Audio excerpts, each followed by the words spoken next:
physically.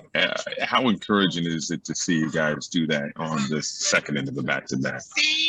Yeah, it was a great win. One of the best starts we've had maybe since before the break. So that was positive. That's a very good team. We obviously shot the ball well, but we defended. We got into people, and our communication was great. We rebounded, and we took care of business. So proud of the guys. It was a tough game, back to back.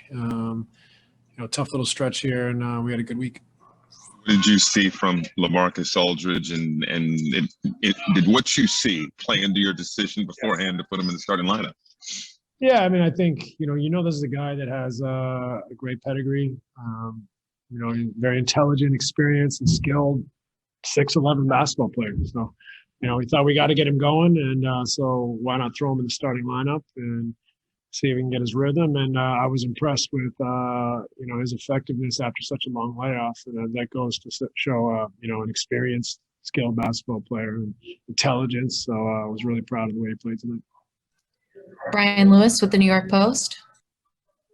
Following up on that, Steve, I mean, it's been about a month since he played, and the last time he played, I mean, I think he was 0 for 3 at a couple points against you guys. I mean, did he surprise you, I guess, at how quickly he adapted and how he shook off the rust this rapidly? He did. It's not easy to do, to have that type of layoff. I know he's tried to keep himself in good shape, but there's a real difference between playing basketball and staying in shape. And he looked in good condition, and he was sharper than I thought he'd be after that much time away. So I was impressed. Greg Logan with Newsday. Steve, how much credit do you give him for the impact that he made on defense in that 11-point first quarter? And then, again, in the third quarter, I think they held him to 17 points. Yeah, he's a very intelligent defender. He understands space and concepts. You can tell that he has experience, and he regardless of the situation, he understands what's in front of him. He understands what he's looking at, and he's able to read defensively very well. So he was great. That's another thing that's not easy to do, defend NBA players after a month out, and I thought he was very good defensively tonight as well. Alex Schiffer with The Athletic. Hey, Steve, you said pregame how he only was able to participate in 2 scrimmages and a little more after that. I guess just given your short time with him, were you able to run anything for him, or was a lot of his touches off of feel and what Kyrie was seeing out there more than anything else? Oh no, we targeted them some on switches. They were switching everything, so we rolled them into the post and threw it into him, and was able to score. But more importantly, he was able to draw 2 defenders and kick it out for assists or for swing and open threes, and so that was effective. He's an intelligent player, so regardless of whether he's in the post or he's just playing basketball, he knows. And our team wants to play like that. We want to play with pace and with randomness and intelligence and read and react and not be predictable. So, he fits in there as well. Malika Andrews with ESPN.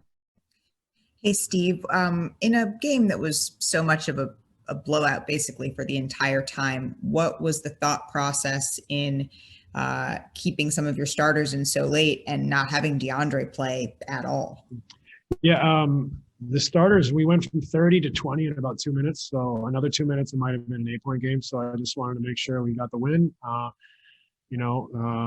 It's a great experience for all our guys to go through some of those things, the ebbs and flows. But first, we have to get the win. DJ, I talked to him before and said, we got to incorporate LaMarcus. And, he may not play tonight. I didn't want to throw him in there as a veteran at the end of the game. And his spirit was great. I told DJ, play or not play, he's got to stay ready and have a great attitude. And he's bought in. And tonight he had a terrific attitude and support for his teammates as we're all trying to play for something bigger than ourselves and commit to one another. So I was really proud of him for accepting that and giving LaMarcus an opportunity to get into the team.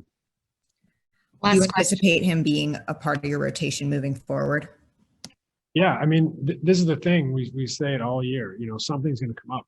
It just has every week this year. So, he's got to stay ready, and who knows when it'll be. It might be Sunday. It might be in 2 weeks, but everyone's got to continue to prepare and stay ready and see what happens. Everyone other than, top 4 or 5 guys have been in and out of the rotation this year. So that's just the nature of it. And we got a lot of centers, and we're going to work through it and see what our rotations end up being come playoff time. But everyone's got to stay ready because everyone can play a role at some point, not only during the regular season, but also during the playoffs.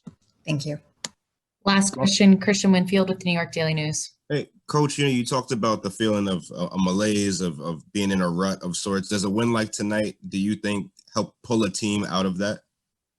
Potentially. I mean, it's a good first step.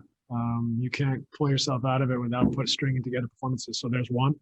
We were sharp. We came out with a great intensity to start the game, which has been lacking a little bit lately. And, I thought overall pretty comprehensive performance.